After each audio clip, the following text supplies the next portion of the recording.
Hi, everyone. Welcome to the College of DuPage Surgical Technology Advising Session. I am going to be recording this section, so you might see something that pops on your screen that asks permission to record. So please go ahead and hit approve. I will stop the recording before we ask questions at the end, so no need to worry about that. But I think we will jump right in here. Okay, so welcome. My name is Anna Campbell. I am the Surgical Technology Program Chair. I have my PhD in Curriculum and Instruction. I am a CST CSFA, which means I'm a certified surgical technologist and a certified surgical first assistant. I have worked as a surgical first assistant for the last 30 years. Still work in the OR as well. So I like to really keep up with what's going on and keep track of any changes. I'm also a certified CRCST. This is a certified sterile processing tech.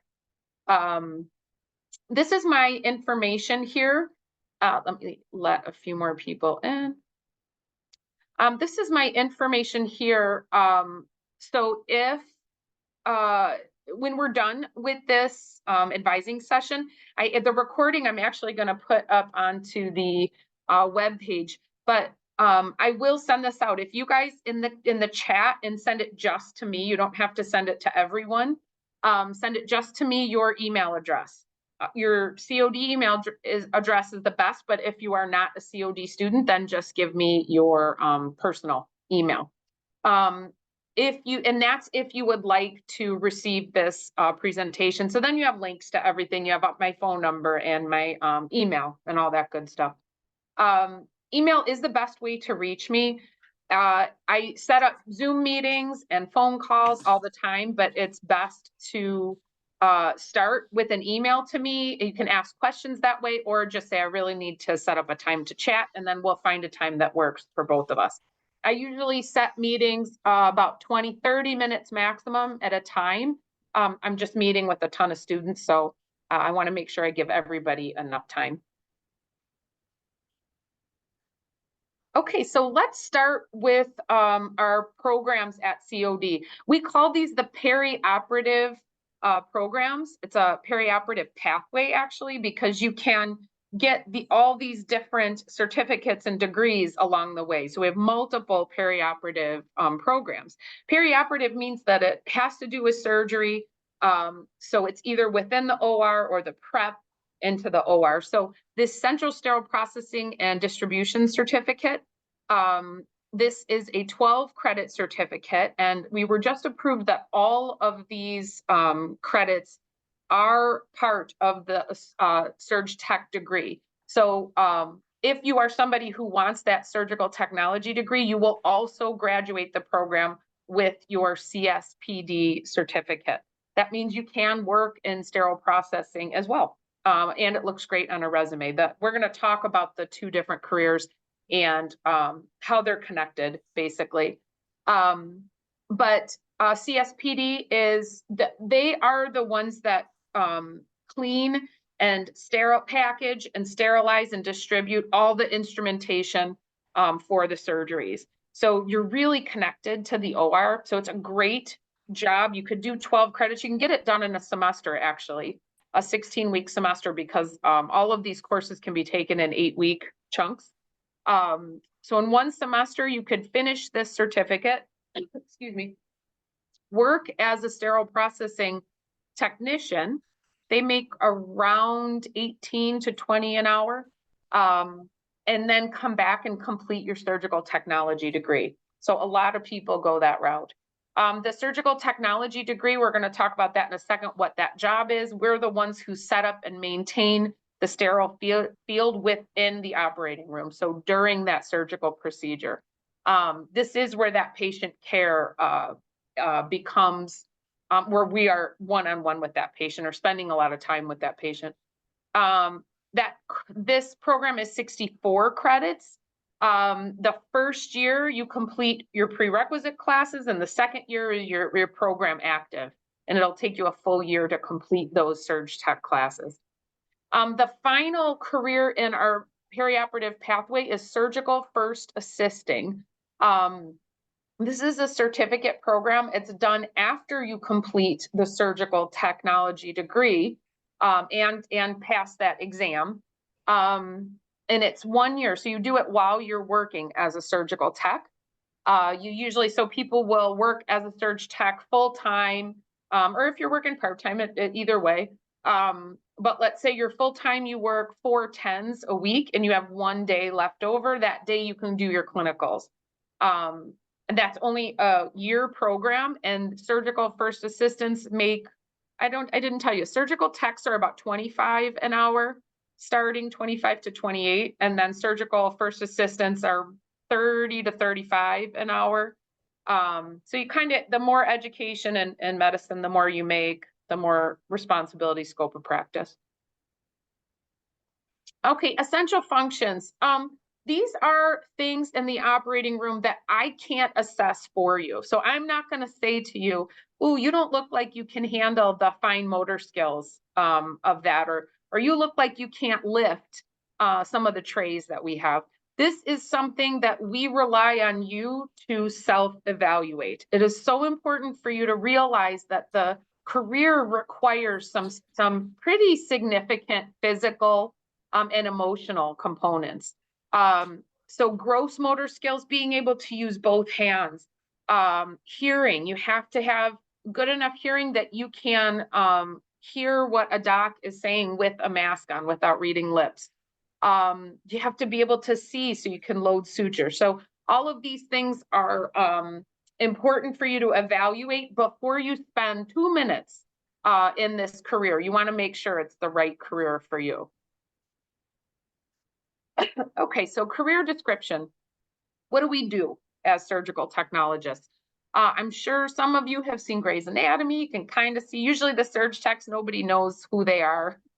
They're just at the Mayo stand passing instruments, which leads to my next question. When you look at this group of people, does anybody want to guess who the surgical tech is? You can go ahead and come off mute and give it a guess. I'm not grading this, so no worries. No one's feeling it? Wouldn't be the person that's standing by the tools? Yes, exactly. It's a really good job. The surge tech is the one, you can see that she's watching that procedure. And then she's also responsible, that's called a Mayo stand. She's responsible for all those instruments on the Mayo stand. So she's waiting there watching the surgeon, who is probably the male with the instruments. He has a forceps and a scissors in his other hand. So he's doing the primary work there. The surgical assistant would be right across from him and is holding retractors there, you can see. Still very involved in that procedure, but doing more of the assisting of the procedure. And then that surge tech is watching everything and anticipating what that next move is going to be. It's a fun job. It can be exciting. It can be stressful. It can be fast paced. It can be slow, where you're like, man, when's the next time I'm going to pass an instrument if it's a slow part of the procedure?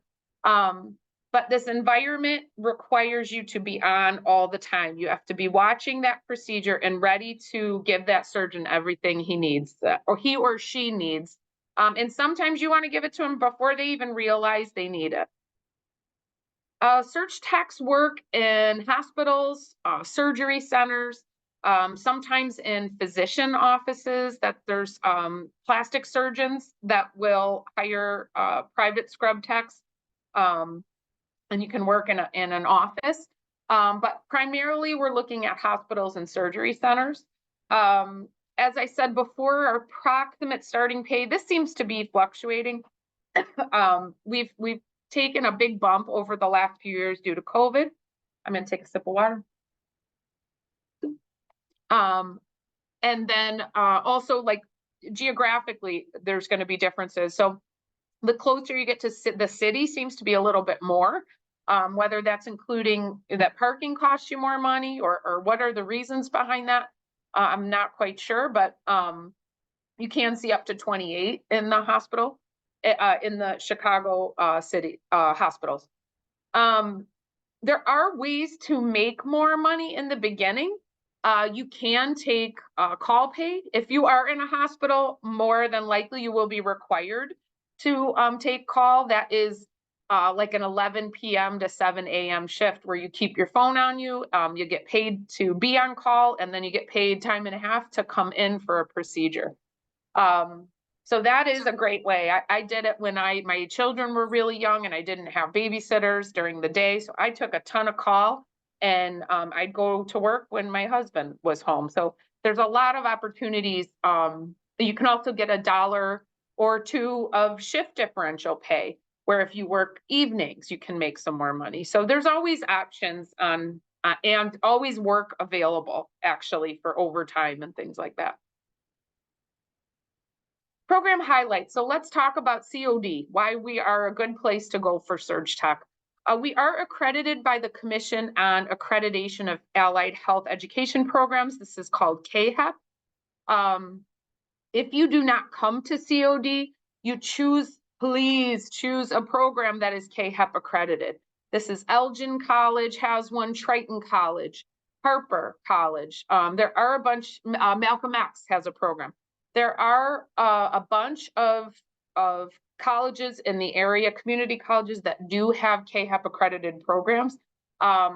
It is the highest standard, so it's going to give you. Then there's a lot of programs out there right now. There's some programs, and it's kind of a concern for surgical technologists is that we feel that you really should have that high standard of training before entering the OR. So look for that CAHEP accreditation. Because we are CAHEP accredited, our students sit for the National Board of Surgical Technology and Surgical Assisting Certified Surgical Technologist exam.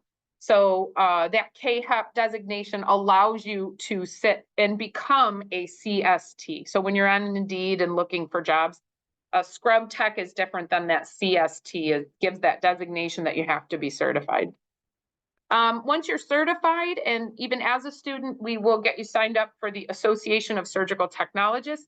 This is our professional organization. It's kind of an awesome organization. They do a really nice job. They keep track of your continuing education credits. They send a magazine every month, real interesting magazine. They have a great conference that they hold every year, usually in really fun places like Vegas and Orlando. So a lot of opportunities with the professional organization to stay up on your continuing education. Our program also has fall and spring cohorts, which is pretty cool. We used to only have one cohort that started every spring. We added a fall cohort last year. We take 20 students in each cohort, up to 20. So we will not take more than that. We will take a little less if we need to. But we've had a considerable amount of interest recently. So we're right around that 20 students a cohort.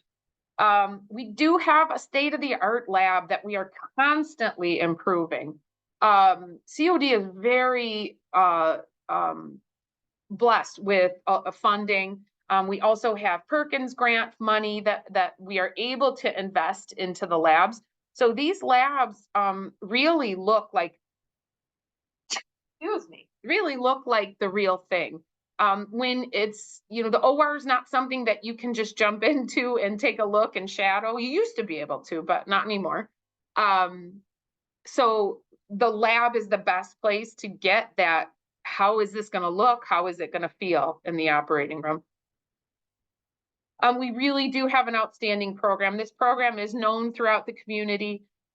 We keep in touch with our hospitals and our surgery centers through advisory board committees where we make sure that we are meeting the needs of our hospitals and surgery centers. So we're always improving. We're always looking for feedback and how to be better. And because of that, I really am proud of the program. Those clinical affiliations, we have a ton, and we're growing all the time, all over the place, north, south, east, and west. We have sites nearby. We have sites up to about an hour drive. We do say that, and I'll talk about this in a little bit, that that you may have to drive for those clinical rotations. But usually if you are at a far site, we don't make you stay there for more than 1 8-week section.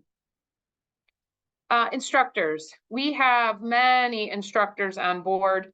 All of these instructors are either nurses or techs or assistants or all three. And all instructors are extremely student-centered and focused on student success. So what that means is that they will find, if you are struggling, they will find support for you to help you get to the end of this program. So it's pretty cool. I'm also very proud of this group. We've all been working together for a lot of years now. And everybody's on the same page of really getting students to the finish line. So program structure, what does the program look like?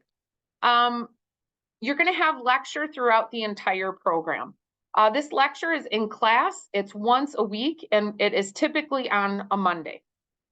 Depending on what cohort, if you start in spring or fall, that you're either going to be in lecture from 9 to 12, or you're going to be 12 to 3. So it depends on the cohort.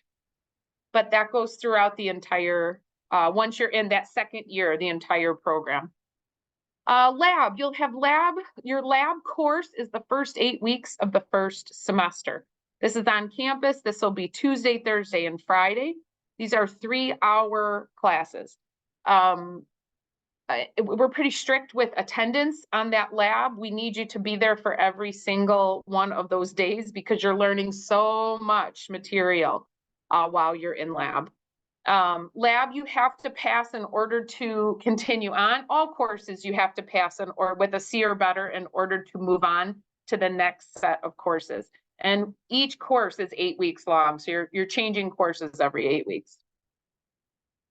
Your clinical courses, you have 3 8-week clinical courses.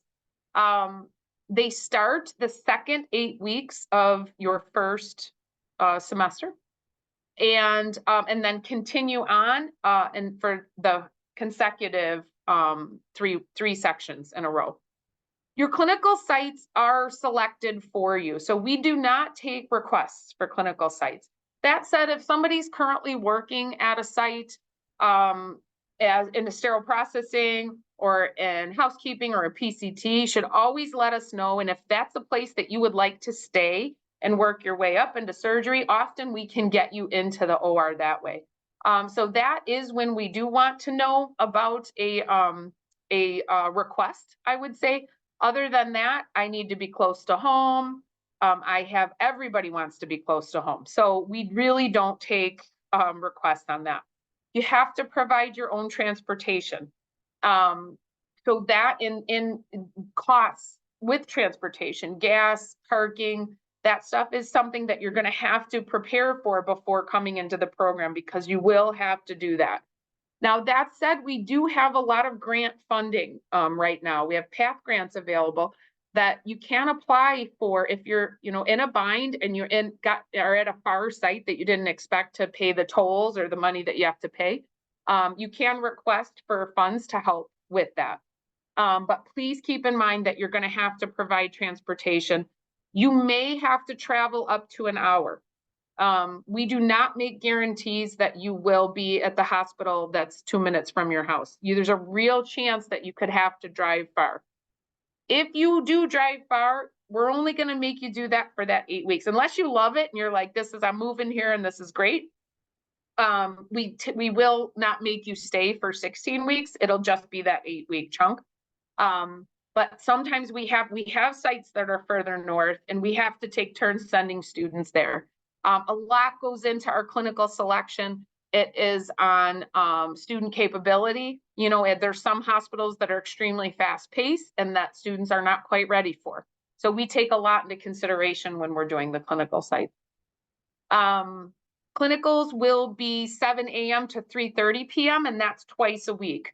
So you'll see in my access, it'll say Tuesday through Friday clinicals, but it's actually only 2 of those days. You'll either be Tuesday, Thursday, or you'll be Wednesday, Friday. We book all 4 days because we won't know until you get closer which of the, if you're gonna be Tuesday, Thursday, or Wednesday, Friday. Certification. At the end of the program, you're gonna have an 8-week review course. And that whole course is preparing you for work and for the certification exam. So you sit for the CST exam at the end, and you all take it together. Your cohort takes it together, walks over to the computer lab and takes the test together. It's 175 questions, only 150 questions are scored. That means 25 questions, they're just sampling on you. It's torture and unnecessary, but I don't make those, unfortunately. So 150 are scored. They just lowered the pass rate to 98, which is 4 points lower than it was last year. So they lowered it to 98 to pass. So we have multiple study methods to help you get through that exam. And we're working hard to improve our pass rate scores. Oh, sorry. Okay, so how do we do this? How do we get into this? Where do I start, basically? Your first start is to look carefully through the surgical tech handbook. So when I send you this link, you're gonna click on that and it'll take you to the Surg Tech handbook. That handbook tells you absolutely everything. So if you are unsure about anything, click through the whole, you can look at it on your phone, look through that whole handbook and it'll give you a great idea about the program.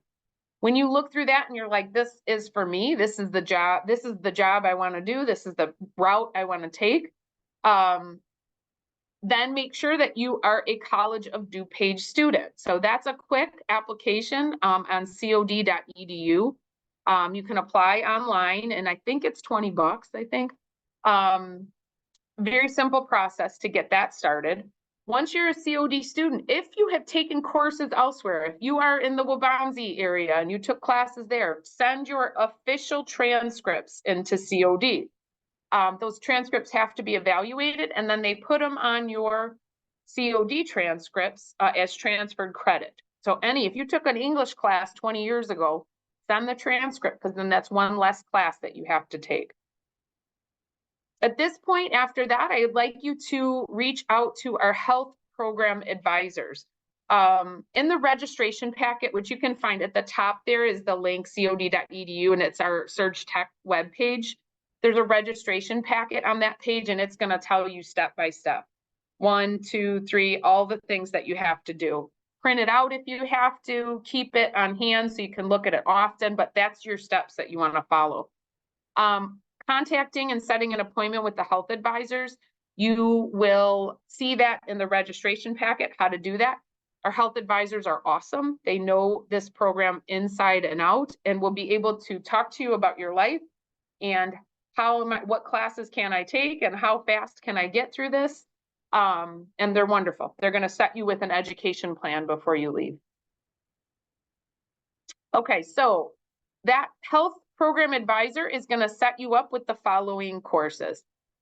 So in order to reserve a spot on the next available Surg Tech cohort, you have to complete Anatomy 1551 or 1571, English 1101, and Surg Tech 1001 with a C or better.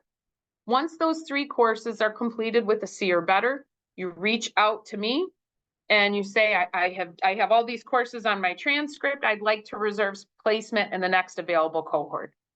At that time, I look to see what is the next available cohort. Right now, just for an example, our fall cohort is full. We have all the spots are taken, but we also keep a wait list. So there's only 1 person on that wait list. So people can finish and enter that wait list. But the next available cohort right now is spring of 2025. So, and that changes. That it's one of those things that I can't say, oh, you are locked in for fall of 2024. Because it really depends on how busy the program is, how students complete, people who reserve spots, if they're able to complete their courses. So there's a lot of factors that go into it. But after you complete those first 3 classes, you can reserve a spot and you don't lose that spot as long as you complete the following. So you will need to complete the rest of your prereq courses before the start of your cohort. So let's say you completed those top 3 classes and you reach out to me and I say, wonderful, you have a saved spot on spring of 2025. Now what you have to do is make sure you finish Surg Tech 1000, Anatomy 1552, Math 11, all of these courses. You have to finish those with a C or better prior to your cohort start, prior to that spring start. I will allow speech and psych to be completed within the program. You will have to complete them before the end of your program, and I'll let you do that, but we will set a plan in place where you commit to me where you're going to take those classes. You cannot sit for the exam or graduate from the program until all of your prerequisites are done. So those are the only 2 courses that I'll let you start your cohort and finish those prerequisites at the same time. Once you're accepted into the program, we have multiple health requirements that you have to complete in order to start your clinical rotation. So as I said, that clinical rotation, you pass lab the first 8 weeks, your first clinical rotation starts in the second 8 weeks. All of this has to be approved before day 1 of that clinical course, or you will not be allowed to register for that clinical course, and you'd have to wait till the following cohort to jump back on. You need a criminal background check. And all of this is, we have a PowerPoint that's actually on the handbook, so you can take a look to see what's required. But we offer step-by-step instruction. We have a program specialist that helps walk you through everything. But these are the things that you'll need. This criminal background check checks for misdemeanors and felonies. A felony will stop you from entering a healthcare program. Some misdemeanors will as well, things like assault or battery, things like that will stop you from being allowed to work in healthcare. But there's also permissions that you can get from the state of Illinois. So it doesn't mean that it's game over. I have had students in the past who have had hits on their background and have required help on getting these permits. So I'm not new to it. Please reach out if you have a question or a concern. Don't be shy. Don't be embarrassed. This is part of the deal. You just reach out to me and we'll see. I'll look at what the offense is and let you know if it's going to be an issue or not, or how we can move forward. You'll have to get a physical examination. You'll need proof of vaccines. We do still require COVID vaccines. We don't accept vaccine exemptions. Flu vaccines, MMR, varicella, we do require all of those. Currently, our hospitals, this is part of our agreements, clinical agreements with the hospitals, that we are guaranteeing that each student is fully vaccinated. You get Edward Corporate Health Clearance. This is like a facility that basically goes through all your paperwork and says you're good to go. You have to have personal health insurance. If you don't have health insurance, the college does have a resource to help you get started with a student-based health insurance program. You have to have your CPR certificate. This has to be American Red Cross BLS only. That means that if you take a class online that you paid $40 for, but you got it online, I have to make you take it again. We cannot accept anything but American Red Cross BLS. Finally, you will need a drug test. That drug test is taken within 30 days of your program start. Now, I'm going to spend a little bit of time on this because I've had multiple students that had to drop recently within the last year or two due to positive marijuana tests. There are students that are saying that they're taking CBD gummies, and those actually have shown that they can show up as a marijuana positive test. So we recommend that everything is stopped. It's just healthcare is, and these are tests that are performed, drug tests that are performed once you become an employee at a hospital as well.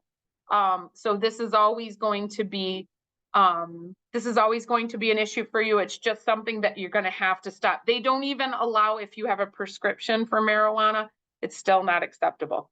So please keep that in mind before you do that drug test.